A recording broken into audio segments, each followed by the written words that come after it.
This episode of Coffee Talks is brought to you by Marcum LLP Accountants and Advisors. Scaffolding, who needs it? New York City does. Every 5 years, every building has to put up scaffolding to inspect the exterior of the building, to make sure that things are not falling off of it, to make sure that the facade is in the right order. And New York City has, at any time, New York City has about 370 miles of scaffolding all around it. There's 9,000 buildings around the city that at any time could have scaffolding up. They are not attractive. They don't really serve a purpose other than to shelter you from the rain and to see somebody showcase their pull-up skills. But they're necessary because a long time ago, a brick fell off a building and hit somebody over the head and killed them. But then along comes Ben Krall and Urban Umbrella. Now, Urban Umbrella, the first time I saw it, I thought, what a great concept. Here is scaffolding that's actually attractive. It actually adds something to the building. And I was always fascinated with it, and I thought every building should have it. So I had Ben come to the office for a coffee talk. Ben, thank you for being here. Thanks for having me. So Ben, from what I understand, you don't have any experience or past knowledge of scaffolding. You just thought, hey, this can be done better. That's right. Zero experience, which was probably better, because if I had known what I know now, I probably wouldn't have done this. Right. I was a venture capitalist and investing in startups, and came across scaffolding and Urban Umbrella while just walking through New York City. And so you saw all the scaffolding that goes up, and everything that goes up has to be uniform. Like that's right. The bridges have to be green, the pipes have to be pipe gray, that's right. Gray yeah, color. Chapter 33 of the building code, which is 600 pages long, requires every scaffold in New York to look the same, hunter green, which is a psychological color that Mayor Bloomberg picked, steel posts, and even the engineering is pretty specific on what scaffolding has to look like and feel like. And that's really for safety and regulation. But you guys get away with having your scaffolding be all white. You have the higher arches, you have lights on yours. And after you guys came out, it really changed the game for the entire business. But other people are not allowed to have white scaffolding. How come? That's right. Yeah. So we were fortunate enough to be granted an exemption in 2009, actually, way back before really Urban Umbrella existed. My former design partner won a contest, and we were granted a bunch of exemptions. One of those was the color white. Yeah. And that was really just to conform between traditional and Urban Umbrella. We've since put up black scaffolding, pink scaffolding. We have a purple scaffold in Times Square. So your company can do any color scaffolding you want. That's right. But nobody else can do it. That's right, and that's what the code says. Sure. A lot of people are pissed off about that. Right. But unfortunately, that's what the code says. And we've taken advantage of it. I think white has become the new norm for scaffolding, and it looks cleaner. It provides better light, better opening space for the retailers. But beyond just the color, we were granted some other exemptions. And we've done the engineering work to be able to have LED lighting, translucent roofs. We've designed it to not have the cross bracing. The whole experience is different. Well, I used to go down scaffolding. I think now it's gotten a lot better. People have seen what's out there. But I used to go down scaffolding in major parts of Midtown, and they were dark and they were shielded from the street. Like they was literally boarded up. Yeah. And I have to tell you, I always felt very unsafe. I would actually walk around it. That's right. But you guys have what you've added with the lights and with the translucent bridges and stuff. It's really it changed it up. Yeah, the stat that really caught my attention early on: 1 in 5 retailers with traditional scaffolding will go out of business, and that's just what we've all seen in New York. Drug use, homelessness, great place to maybe take a nap. It just doesn't attract the kind of things that a Louis Vuitton, the mom and pop pizza store would want. So we've come in and while we're a scaffolding company, we look at it as a design engineering firm, the signage, the branding, the experience, not just for the retailer, but for the public realm, the neighborhood. It's safer. Have you done any studies on, that there's less people sort of congregating under our scaffolding versus other people's scaffolding? Yeah, we've done some data. The data shows us that it definitely is not a great place to sleep. We've even put music in some of our urban umbrellas to deter from people hanging out and congregating around a retailer. That has to be pretty bad music. We rock and roll LA, but the lights in itself are actually purposely bright to keep people from, hanging out. And so it's just about keeping a cleaner street and a safer sidewalk. So what's your biggest challenge? Because there's 300 scaffolding companies in New York City. It's a multi-billion-dollar business. It's people have to use it. It's not by choice. Like they have to have scaffolding up every 5 years. So like how do you set yourself apart from other than the fact that you get to be white, your scaffolding gets to be any color it wants to be, you get to add lights. Other people don't get to add lights? They can have lights, but it's like putting nice rims on a crummy car. You have the traditional green scaffold with nice lights. It doesn't improve the experience. So really all has to come together with the urban umbrella. But our challenge, I think, with especially going into an economic downturn and still dealing with COVID and having retailers really need the urban umbrella, especially from that stat that I just mentioned, is really making it more affordable for other building owners and co-ops. Because right now you're far more expensive than traditional. 4 to 5 times more expensive. Wow. And that's really just because of the engineering cost, the time that we put into it with the signage and the branding. I mean, we everything is custom made in-house. Traditional scaffolding is imported technically and from India, China, and it's all the same material. So we have a specific product that fits the streets of New York and other cities. So our biggest challenge is trying to make a product that fits other needs for customers, not just the Louis Vuittons and the Ralph Laurens. And those are mostly your clients? No, I'd say about 20% of our clients are the high-end Fifth Avenue retailers. We do attract a lot of the big commercial buildings. They're trying to get people back to work. And what's worse than coming back to work after 2 years and then coming to a building that has traditional scaffolding? Yeah, I mean, it seems like a no-brainer to me, especially if every asset in New York City is a very expensive asset. Right. And to pay, to not have something that's unattractive attached to your building seems like a no-brainer. But I think our other challenge is just educating. We're on year 7 of this thing, and we're still educating the landlords, retailers, building owners on why an urban umbrella will improve their retail foot traffic, revenue, and just improve the neighborhood as a whole. So why is it worth spending the 4 or 5 times for an urban umbrella?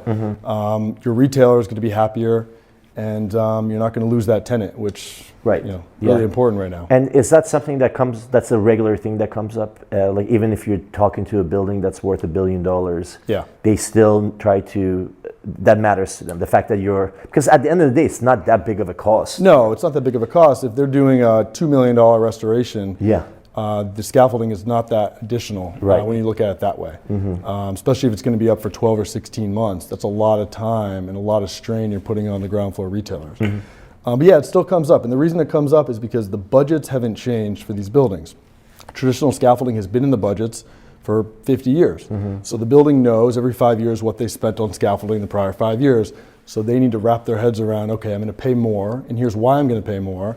And so we're going through like cycle 2 or 3 of these buildings, and now it's finally catching on where they're using us on every building.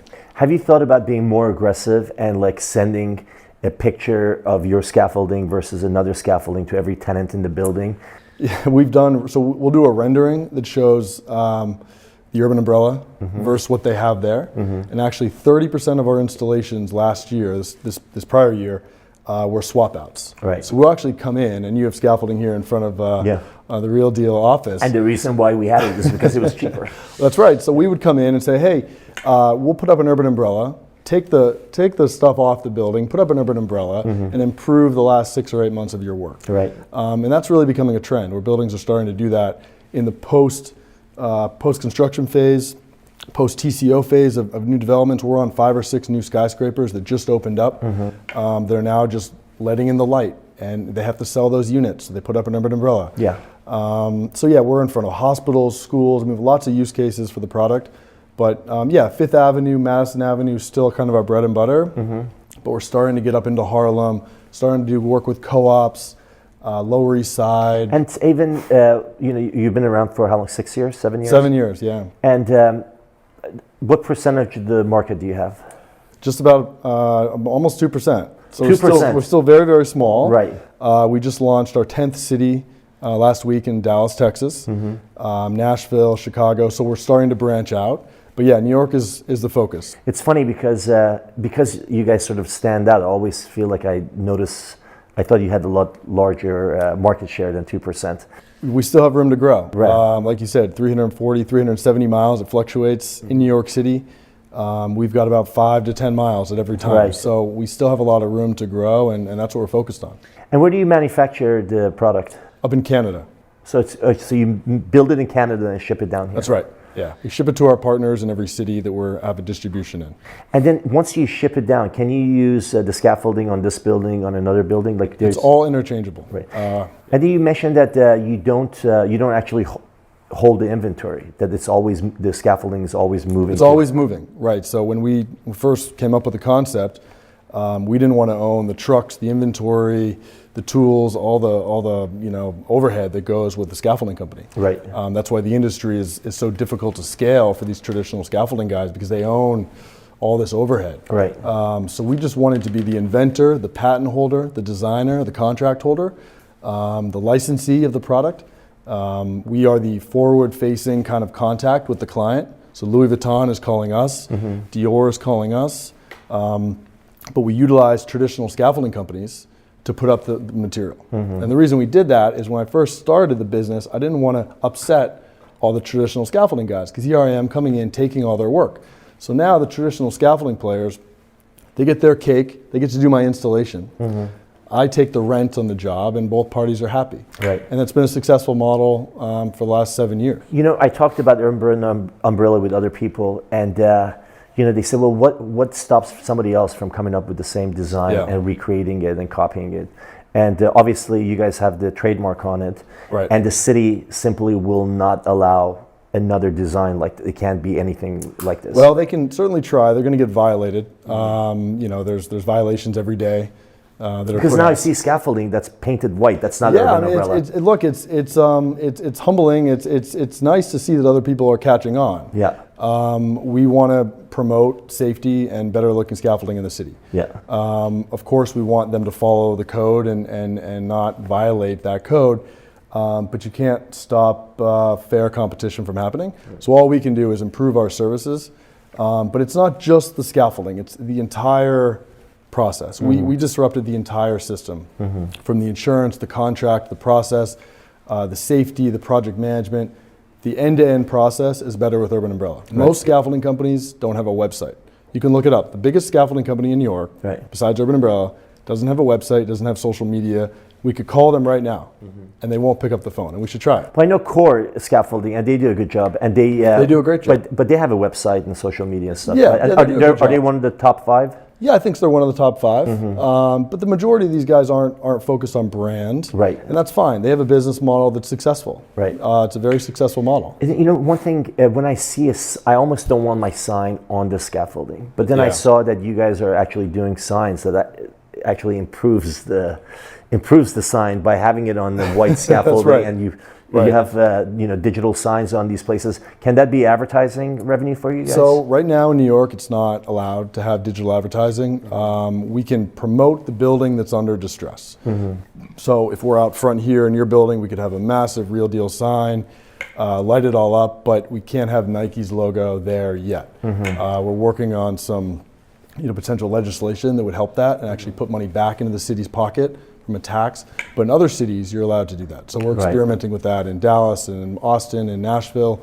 But right now, our job is to promote Louis Vuitton, promote Dior, promote the Cartiers of the world that are under construction, and give them the first right on the signage. Right. And it's it seems like if you could get a couple of miles of advertising up in the city, that could be a huge business for you guys. Yeah, we're sitting on a nice business, but we know we're knocking on the door of a much bigger multi-billion-dollar business, kind of creeping into the out-of-home marketing space, the design space. There's definitely a play on just data and all that's happening under the Urban Umbrella and how we're interacting with the retailers. So we're patient. We're building a really good brand that has tentacles into multiple businesses. Right. And then what's next for you guys? What's next is world domination, and Good luck. It's tough. So as I mentioned, we're in 10 cities now. Given our business model, we're allowed to enter new markets without having boots on the ground because we have these local distribution partners. So if we get a call from Miami tomorrow, we could be live in Miami next week. So it's a hub and spoke model. So the material is always moving around the country. So we're going to open up 7 new markets next year. All in the U.S. All in the U.S. We're doing Montreal in January. We're in Toronto right now. And then it's really improving the value engineering of the product to get the cost down. And we have some other things up our sleeve. Can you have cameras and data collection equipment in your scaffolding for your own purposes, irregardless of what the landlord needs? Well, we've experimented with it. We have security cameras on our system now, and through the power of AI, you're able to collect some of that data. We've been trying to use that data for safety to try to determine how many people are on a sidewalk at certain times, who's crossing the street, who's not crossing the street. We'd like to partner with the city and provide that data to them so they know what's happening on their city sidewalks. But right now we're only using that data for safety and really just monitoring how we can create a safer space. Well, the city gave you a huge leg up by allowing you to print, have a different color for your scaffolding and just having a different look. Just being able to highlight yourself from everything else that's out there, that's a huge advantage.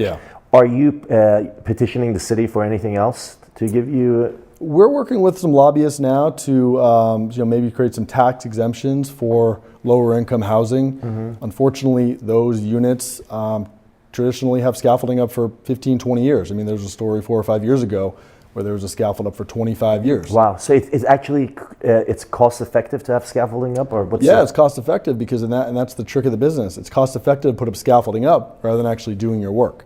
And I know there's a lot of people that don't agree with that, including New Yorkers. But if I'm a building owner and I can't afford to do the work, which could be millions of dollars and take years, the alternative is put up a scaffold, whether it's urban umbrella or traditional, pay the rent every month, and you're kind of just buying time. Now there's a congressman out there who's trying to delay that process to give you a 6-month minimum to do your work. I think that's just going to create chaos. It's a New York congressman? A New York congressman, yeah. Well, we've been doing work on this building for 2.5 years. Right. So it's insane how vulnerable as a building owner you can be. You have no control of the process. None. And they work on their own schedule, and there's no urgency, and it's very frustrating. And once you're in contract with a scaffolder, you're sort of beholden to them. Well, it's so cheap. Traditional scaffolding is so cheap and often just given away as part of the project. So they'll just keep it up, set it and forget it. So our pitch is put up an urban umbrella, communicate with the tenant. We're often working directly with the tenant. So we'll go to the ground floor retailer and get them involved in the process. They'll then pitch their building owner and landlord and say, hey, you can do 2 years of work, that's fine. But put up an urban umbrella, give me a shot at staying open. And that's what we do. So it's a unique niche that we're filling, but we're really working closely with the restaurant, with the clothing retail store. So I don't understand, with all these drones, the capability with drones, why not use drones to do the inspections of these buildings instead of putting up scaffolding, having a crew go up there and examine everything? It seems a lot more cost efficient, and it would be so much nicer for the city to have less scaffolding. Well, I'd assume that it's a money issue, right? Scaffolding and construction, facade work is good for New York. It's a $1 billion industry that is revolving around that inspection. The inspection triggers the facade repair, to order the masonry material, to then hire the crew. So I don't know. I'm a big proponent of drone technology. It would make the process quicker. It would eliminate a lot more scaffolds. You still would need scaffolding in New York, but I think it probably comes down to capital. If you got rid of that inspection process, I think you'd see a lot of people out of work. There's a lot of contractors that rely on those inspections to happen. But I feel like there could be other uses for that kind of labor instead of just doing something that could be done so much more efficiently. Yeah, absolutely. I know there's companies out there trying to do it. It's just New York City needs to get with the times. But for now. Is that being discussed at all? Not that I'm aware of. It comes up every once in a while. I think their fear is that you'll have drones flying around the cities. And I know there's great technology that can spot cracks in buildings. But I think at the end of the day, look, most of the buildings in New York were built pre-war. And with changing weather conditions, it's raining today, it could snow tomorrow, it could be 50 degrees tomorrow. I think these buildings are going through the wear and tear that the engineers and architects 100 years ago did not expect. Right. So even if there was a drone technology that could spot the cracks sooner, that crack still needs to be fixed. And so you're still going to trigger that process. Right. So I think most buildings that we see at all, I see too much, unfortunately. Most of these buildings are in really rough shape and need to be fixed. And unfortunately, fortunately, but unfortunately for a New Yorker, the scaffolding is required. When the buildings are going up initially, say a conversion or a ground up, do you get called for those, or they don't care at that point because there's no tenants attached to it? So we get called in the post-TCO phase. We'll come in year 2 of a 3-year build once the building is complete and once the sales process starts. We are in front of many new developments. We're in front of the largest new development in downtown Toronto. We're in a development in Chicago right now, but oftentimes the projects are so long and change rapidly based on the size of the building that we'll come in year 2 or 3 as the job is being finished. And that's when they want to sell and show off the building. So we're in front of the Steinway Tower, for example. They had traditional scaffolding, they put up urban umbrella, and now they're trying to sell units, and that's what's important to them. So you were a good old boy from Maine, and then you came to New York. You were a venture capitalist, and you thought you were going to be a banker. And now you go to your college reunion, and you tell them you're a scaffolder. Like you never anticipated this. I don't tell anybody what I do, actually. Because no, for a while I didn't tell anybody because it was such a strange jump in career. But I saw the vision. We had a great team that's been with me for a long time. They saw the vision. We have great investors. We've got over 100 investors that have been with us since day one, and we just believed that we were disrupting, really something that they needed to be disrupted. But yeah, there was 4 or 5 years there where no one wanted the product. Our first client, we had to almost pay them to put it up because they didn't want to do it. And then once you put one up, then you get 2 and 3, and then people see the benefits. But yeah, it took 4 or 5 years. Everyone said no. It took 400 meetings to raise our first dollar of capital, and that was just off a rendering. Right. So yeah, it's been an interesting ride, but with COVID, we've been on fire. We grew 20% month over month during COVID. Wow. Because the tenant then has the control, and that's key, and that's what's going to happen in this next trend. The tenant is the most important asset to that building owner, whether it's a mom and pop, pizza store, or a restaurant, or a retailer. That landlord can't afford for them to go out of business. Right. And if they have to do work, they can't afford to put up a traditional scaffolding and have that store go out of business. So that's where Urban Umbrella comes in, is that key component. So I think it's going to be really interesting over the next 16 or 18 months. What's your biggest challenge right now? Biggest challenge is keeping up with demand. Oh, really? That's a good thing. Yeah, no, the phone rings. Whether it's now, it used to be just New York. Now we're getting calls every day, every hour from Maryland to Atlanta to these new markets. We haven't even explored the West Coast. Lots of scaffolding in LA and downtown San Francisco. So it's keeping up with demand. Do you feel like it's easier to sell somebody new versus somebody who's an old hand at scaffolding? The old hands are hard to convince. They like the traditional scaffolding, get in, get it done. It's dirty, so the new folks are easier to sell. But we have a couple building owners in New York, once they've used us once, they want to use us on every building to kind of have that signature mark. They can maybe promote it to their tenants. So it's good to get in with the building owners. New York City is really only controlled by a handful of building owners and developers. And so our goal is to get in with those folks, build the trust, build the relationship, and really prove we have a safer product. I mean, safety is overlooked in this industry. And the purpose of it is for safety. The purpose is safety. Unfortunately, it comes down to looks, but safety is key. The majority of scaffolding in New York City is not up to code, and we've done our studies to show that. But it's the majority of scaffolding, as people can probably just visually see, is not safe. Right. Urban Umbrella is not only trying to improve the economics of the tenant and the city, but it's trying to improve the safety of the people walking underneath it. Unfortunately, that's overlooked when it comes to signing the contract because they care about the dollars and the cents. Sure. But we hope that people will see that. And unfortunately, it may take an accident to show that.